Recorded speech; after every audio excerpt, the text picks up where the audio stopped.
Hello, this is an introductory lecture for special theory of relativity.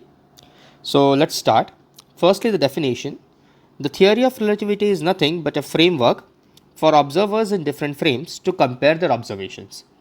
So we have two theories of relativity, that is the classical theory of relativity and the special theory of relativity by Einstein. So starting with classical theory of relativity, let us compare the observations between the two observers, one in S frame and the another in the S prime frame. So let us consider that I am in S frame and you are in S prime frame, which is moving with a relative velocity u with respect to S. So when the two y's, the y prime and the y, coincide, we set the clocks, both the clocks, at t is equal to 0. So at the time of crossing, that is when y and y prime coincide, me, that is in S, x is equal to 0 and t is equal to 0, and for u, that is in S prime, x prime is equal to 0 and t prime is equal to 0. The second event is the explosion event. So for me, at the time of explosion, we have the coordinates as follows: x is x and t, and for you, the coordinates are x prime and t. So using Galilean transformations, we can relate these two observations as follows. So x prime is equal to x minus ut, t prime is equal to t, which means that time is universal, it does not change for different frames of reference. So differentiating this equation, we have v is equal to dx by dt and w is equal to dx prime by dt. Therefore, w is equal to v minus u. So u over here is a constant velocity. Further differentiating it, we have dw by dt is equal to dv by dt minus 0. The derivative of u with respect to t is 0 because u is a constant velocity. Further, therefore, this equation, that is dw by dt is equal to dv by dt, gives that a prime is equal to a. That means the acceleration in the S prime frame is equal to acceleration in the S frame. Therefore, these three equations, that is x prime is equal to x minus ut, w is equal to v minus u, and a prime is equal to a, give us the Galilean transformations. So in Galilean transformations, we do not agree on the positions, we do not agree on the velocities, but we agree on acceleration. So moving towards Einstein's relativity. So before moving towards Einstein's relativity, it is necessary to understand the two postulates of Einstein's theory of relativity. The first postulate is all laws of physics remain the same for inertial observers. We'll understand what inertial observers are once we go to frame of reference. Initially, in classical relativity, the laws of physics was replaced by laws of mechanics. So in classical relativity, only the laws of mechanics remained variant, but in Einstein's relativity, all the laws of physics remain variant for inertial observers. The postulate 2 is speed of light is a universal constant, which we give as c, which is equal to 3 into 10 raised to 8 meters per second. So understanding this postulate 2 in detail, that is the speed of light is constant c, we need to understand over here the frame of reference.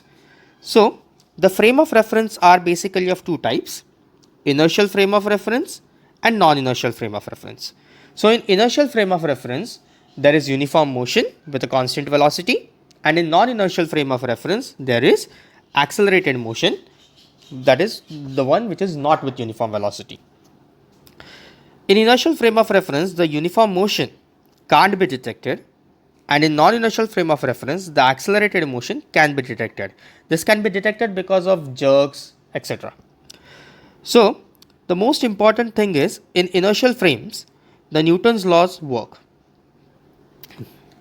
So for the second postulate, Einstein says that if we conduct an experiment to measure the speed of light in a moving train, and if we get a different answer, so for example, we have a train which is moving with a speed of 200 meters per second, and we shine a laser in that train.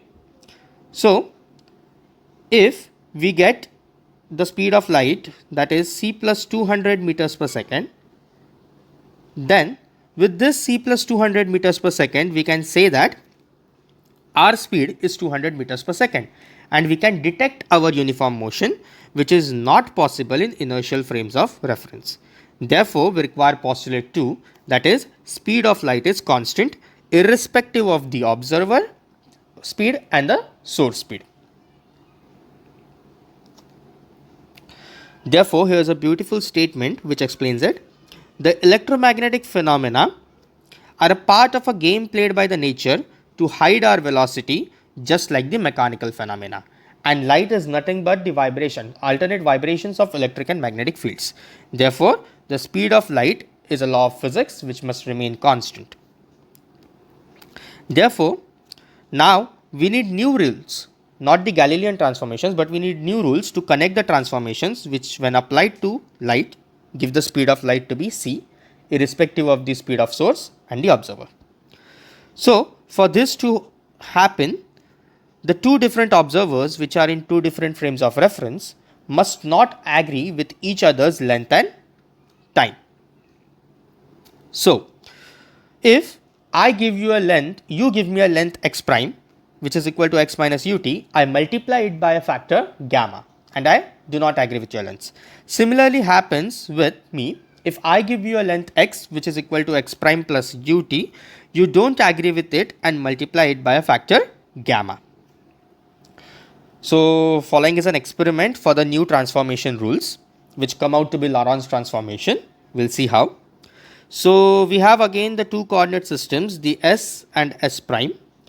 So, these are the y's and y primes, and x and x prime. We can see over here that the velocity of s prime is in the direction of x coordinate. So, there are two events again. First event is the laser beam activated. So, the laser beam is activated when the two y's coincide, that is y and y prime coincide. Therefore, laser beam is activated at x is equal to x prime is equal to 0 and t is equal to t prime is equal to 0. The second event is the laser beam received, which happens for you in coordinates x prime t prime, and for me the coordinates are x and t.